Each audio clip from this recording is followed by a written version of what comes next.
अस्सलामु अलैकुम। इससे पहले के सबक में यानी दरियाए नील के किनारे किनारे का पिछला हिस्सा हमने पढ़ा था। इसमें महमूदुर रहमान फ़ारूक़ी ने अपना दरियाए नील के सफ़र को सफ़रनामे के तौर पर लिखा, जिसमें उन्होंने वहाँ के दरियाए नील के किनारे किनारे की जो तस्वीर कशी की है सफ़रनामे के तौर पर, वो बहुत ही दिलचस्प है। उन्होंने कहा था कि दरियाए नील का जो मंज़र उन्होंने यहाँ पर पेश किया वह बहुत ही प्यारा मंज़र है। वहाँ पर ख़रीदार और क्या मतलब बेचने वाला और ख़रीदने वाला दोनों भी कश्तियों में सवार हैं। और ख़रीदार जो है ना बड़ी कश्तियों में है, 4 मंजिला 5 मंजिला कश्ती में, और बेचने वाला जो है ना छोटी छोटी कश्तियों में अपनी चीज़ें बेच रहा है। वो लिखते हैं कि यहाँ भी कुछ इसी तरह का नज़ारा है, यानी दरियाए नील का जो सफ़र है उसमें भी, लेकिन क़दरे मुख्तलिफ, क्योंकि ताजिर यहाँ छोटी कश्तियों पर थे और ख़रीदार 4-5 मंजिला जहाज़ों पर। ये एक बुनियादी फ़र्क था। वैसे यहाँ ताजिरों के पास सिर्फ मिस्री शालें और कपड़े थे। यहाँ सब्ज़ी तरकारी फल बेचने का कोई मौका ना था। यानी इन्होंने इससे पहले बयान किया था कि इससे पहले के जो सफ़र में इन्होंने सब्ज़ी और तरकारी के बेचने वालों की छोटी छोटी कश्तियाँ देखी थी दूसरे सफ़र में। लेकिन यहाँ पर मिस्र के सफ़र दरियाए नील के सफ़र में क्या है इनके पास कि सिर्फ मिस्री शालें वो लोग बेच रहे हैं। और फ़र्क क्या है इन दोनों में, बेचने वाले और ख़रीदने वालों में, कि बेचने वाला छोटी कश्ती पर सवार है और ख़रीदने वाला बड़ी बड़ी 4-5 मंजिला बड़ी कश्ती पर सवार है। अब सुनिए दिलचस्प बात। इन बेचारों ने अपने और हमारे दरमियानी सतह का हल ये निकाला कि वो शाल को एक लाठी में लपेटकर बड़ी महारत से हमारी तरफ उछाल देते हैं। यानी बेचने वाले के पास क्या है, सिर्फ कपड़ा है, तो उन्होंने क्या कर रहे हैं, कपड़े को एक लकड़ी में लपेट कर क्या कर रहे हैं, हमारी तरफ उछाल देते हैं। क्या मजाल जो शाल इधर उधर पानी में गिर जाए। यहाँ पर मुसन्निफ़ कहते हैं कि इतनी महारत उनके पास है कि कोई मजाल नहीं कि वो कपड़ा जो है ना पानी में गिर जाए, क्योंकि वो लोग दोनों भी पानी में ठहरे हुए हैं।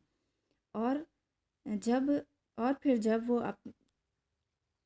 और फिर जब ऊपर अरशे से ही भाव ताऊ के मराहिल तय होते हैं, यानी चुकाना हो, ख़रीदो फ़रोख्त करने में जो हम जो है ना दाम को कम या ज़्यादा करते, तो वो भी जो है ना ऊपर और नीचे ठहर के ही वो लोग तय कर लेते हैं कि कितने में बेचना है और कितने में ख़रीदा जाएगा।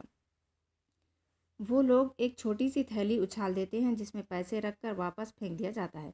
अब जो है ना, अब ख़रीदने वाले तो ने तो ख़रीद लिया, तो अब पैसा देना है, अब क्या करेंगे, तो वो लोग क्या कर रहे हैं, छोटी कश्तियों में सवार लोग कि एक छोटी सी थैली वहाँ पर फेंक दे रही, जिसमें ख़रीदार जो है ना अपनी कीमत उसमें रख के उनको कश्ती में नीचे डाल देगा।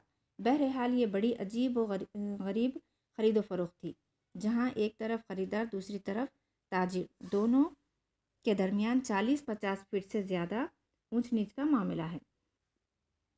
इन कश्तियों में फ़रोख्त करने वालों के पास मिस्र का ख़ास लिबास जलाबिया भी खूब था। यानी उनके पास क्या था, जो बेचने वाले थे उनके पास मिस्र का एक ख़ास लिबास था जिसे औरतें पहना करती हैं, जो मैक्सी की शक्ल का होता है, जिसको उनकी ज़बान में क्या कहते हैं, जुलाबिया कहते हैं।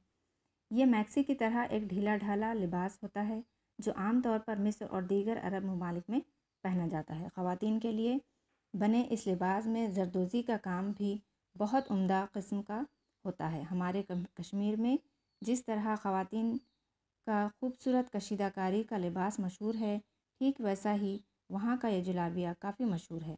यानी उन्होंने बता रहे हैं कि वहाँ पर जो है ना ख़वातीन के पहनने के लिए एक किस्म का लिबास है जिसको जुलाबिया कहते हैं, जिसमें जरदोज़ी का काम है, एक किस्म का जो है ना बारीक हाथ से किया हुआ वो काम होता है।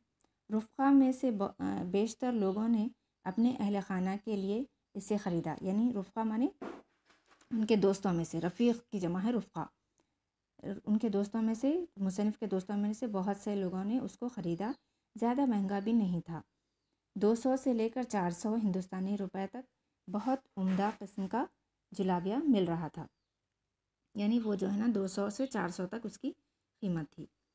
असना को पार करने के बाद हमारी अगली मंजिल थी इदफू।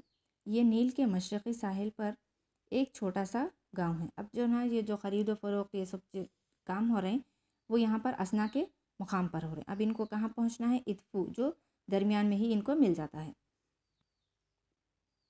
ये नील के मशरक़ी साहिल पर एक छोटा सा गांव है जहाँ हमें एक मोहब्बत दिखाया जाने वाला था। मोहब्बत माने इबादत करने की जगह, जिसको हम मस्जिद कहते हैं।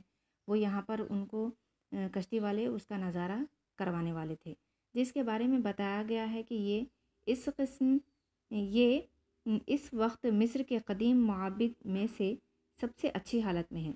यानी मिस्र में जो भी इबादत गाहें हैं वो जो है ना उसमें थोड़ी सी ख़राबी हो गई थी, लेकिन ये जो इनको बताया जाने वाला मोहब्बत था ये बिल्कुल अच्छी हालत में था और देखने के लायक है। अलबत्ता वो यहाँ से थोड़े फासले पर वाक़ था और वहाँ जाने के लिए घोड़ा गाड़ियाँ खड़ी थी। यानी घोड़ा गाड़ी पर सवार होकर उनको कश्ती में से उतर कर घोड़ा गाड़ी पर सवार होना था। उसके बाद वहाँ पर मोहब्बत पर उनको जाना था। बेशुमार सयाहों का हुजूम और घोड़ा गाड़ी वालों का शोर। बहरहाल ये तय हुआ कि 4-4 का ग्रुप बनाकर एक एक घोड़ा गाड़ी हवाले कर दी जाएगी। हम भाग भाग कर घोड़ा गाड़ी में सवार हुए। मुसन्निफ़ कहते हैं कि वहाँ पर उनको वक्त दिया गया और 4-4 लोगों का एक ग्रुप बनाया गया। उसमें जो है ना हमको बैठकर वो मोहब्बत तक पहुँचना है।